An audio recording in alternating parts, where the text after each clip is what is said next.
मंडळी, यंदा 23 एप्रिलला आलेला आहे गुरुपुष्यामृत योग. आता ह्या गुरुपुष्यामृत योगाचं महत्त्व काय?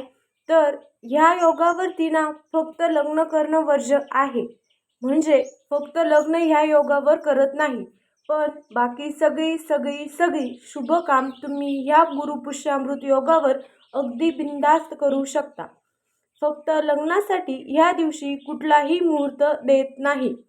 आणि इतकंच नाही तर या गुरुपुष्यामृत योगावरती तुम्ही लक्ष्मी प्राप्तीसाठी अर्थात तुमची आर्थिक स्थिती सुधारण्यासाठी यासाठी काही खास उपाय तुम्ही करू शकता. ते उपाय कोणते आहे आपण व्हिडिओत पुढे बघणारच आहोत.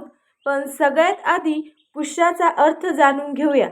कारण गुरुपुष्यामृत योग म्हणजे यामध्ये जे पुष्य आहे त्याचा अर्थ आहे पोषण करणारा, शक्ती देणारा आणि ऊर्जा देणारा. मग अशा ह्या खास असणाऱ्या योगावर तुम्ही काय करावं, काय करू नये, त्याचबरोबर लक्ष्मी प्राप्तीसाठी कुठले उपाय करावे, कोणता मंत्र म्हणावा, कुठले स्तोत्र म्हणावे, अशा प्रकारची साधना करावी. सगळ्यात महत्त्वाचा प्रश्न म्हणजे या दिवशी केलेली माता लक्ष्मीचं पूजन नक्की कशा प्रकारे लाभ देतं, ह्या सगळ्याबद्दल सविस्तर माहिती जाणून घेऊया. पण त्यासाठी व्हिडिओ शेवटपर्यंत नक्की ऐका. मित्रांनो, ज्योतिषशास्त्रामध्ये 27 नक्षत्राचा उल्लेख आहे. पुष्य नक्षत्राचं स्वतःचं असं खास वैशिष्ट्य आहे. जेव्हा हे नक्षत्र गुरुवारी येतं तेव्हा त्याला गुरुपुष्यामृत योग म्हणून ओळखलं जातं. या नक्षत्रातील प्रमुख देवता म्हणजे बृहस्पती देव, जे देवांचे गुरु आहे. हा ज्योतिषशास्त्रातील सर्वात दुर्मिळ आणि सर्वोत्कृष्ट योग मानला जातो. या दिवशी नवीन वस्तू खरेदी करणं, जमीन, घर, वाहन, सोन्याचे दागिने या गोष्टी खरेदी करणं शुभ मानलं जातं. ह्या गोष्टीची खरेदी जर तुम्ही या दिवशी केली तर त्याचे शुभ परिणाम तुम्हाला मिळतात. जर तुम्हाला या दिवशी नवीन व्यवसाय सुरू करायचा असेल तर तुम्ही ह्या दिवशी करू शकता. निश्चितच तुम्हाला माता लक्ष्मीचा विशेष आशीर्वादही मिळतो.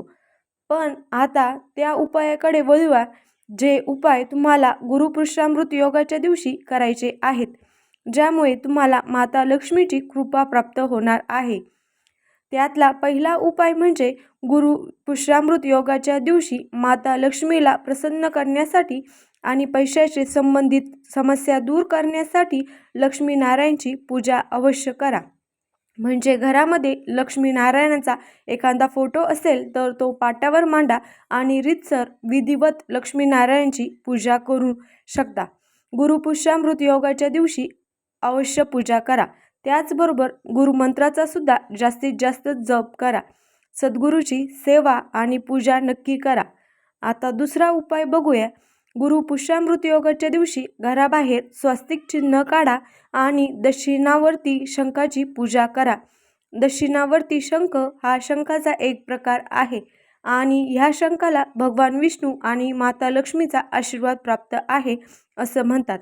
त्यामुळे असं केल्याने अडलेले पैसे मिळतात. तुमचे पैसे कुठे अडलेले असतील तर तुम्ही गुरुपुष्यामृत योगाच्या दिवशी ह्या 2 गोष्टी नक्की करा.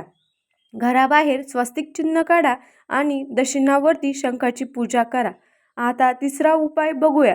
तुम्हाला जर तुमच्या व्यवसायात भरभराट हवी असेल, कामाच्या ठिकाणी तुम्ही पारद लक्ष्मीची मूर्ती स्थापन करा आणि तिची पूजा करा. त्यामुळे संपत्ती आणि समृद्धीमध्ये वाढ होते. पारद हा धातू सर्वात शुद्ध मानला जातो. ह्या धातूचा संबंध सरळ देवांशी असल्याचंही मानलं जातं. म्हणूनच नोकरी मिळवण्यासाठी किंवा नोकरीमध्ये प्रगती हवी असेल तरीसुद्धा गुरुपुष्यामृत योगाच्या दिवशी पारद लक्ष्मीची पूजा करण्यास सांगितली जाते. असे केल्याने व्यवसायात प्रगती मिळते, आशीर्वाद मिळतो आणि आर्थिक संकट दूर होतात. आता चौथा उपाय.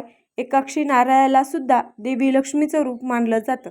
ह्या दिवशी एकाक्षी नारायणाची विधिवत पूजा केल्याने घर किंवा व्यवसायात कधीही पैशाची कमतरता भासत नाही. धनधान्याचीही वाढ होत राहते. ज्यांना पारद लक्ष्मीची पूजा करणं शक्य नसेल त्यांनी एकाक्षी नारायणाची पूजा करावी. पाचवा उपाय बघूया. गुरुपुष्यामृत योगाच्या दिवशी तुम्ही माता लक्ष्मीचे चमत्कारिक असे कनकधारा स्तोत्र आणि लक्ष्मी स्तोत्र याचं पठण अवश्य करा. नियमितपणे जर तुम्हाला ह्या गोष्टी पठण करणे शक्य असेल तर ह्या गोष्टी पठण केल्याने वैभव आणि संपत्तीची प्राप्ती होते आणि शत्रूपासून मुक्तीसुद्धा मिळते. तेव्हा मंडळी, गुरुपुष्यामृत योगाच्या दिवशी ह्या 5 गोष्टीपैकी कुठलाही एक उपाय करा जो तुमच्या सोयीचा असेल आणि माता लक्ष्मीची कृपा नक्की मिळवा. अशाच प्रकारच्या माहितीपूर्ण व्हिडिओसाठी आपल्या चॅनलला सबस्क्राईब करून घ्या आणि बेल आयकॉनवर सुद्धा क्लिक करा, म्हणजे आपल्या नवनवीन व्हिडिओचं नोटिफिकेशन तुम्हाला मिळत राहील. व्हिडिओ आवडल्यास लाईक आणि शेअर करा. धन्यवाद.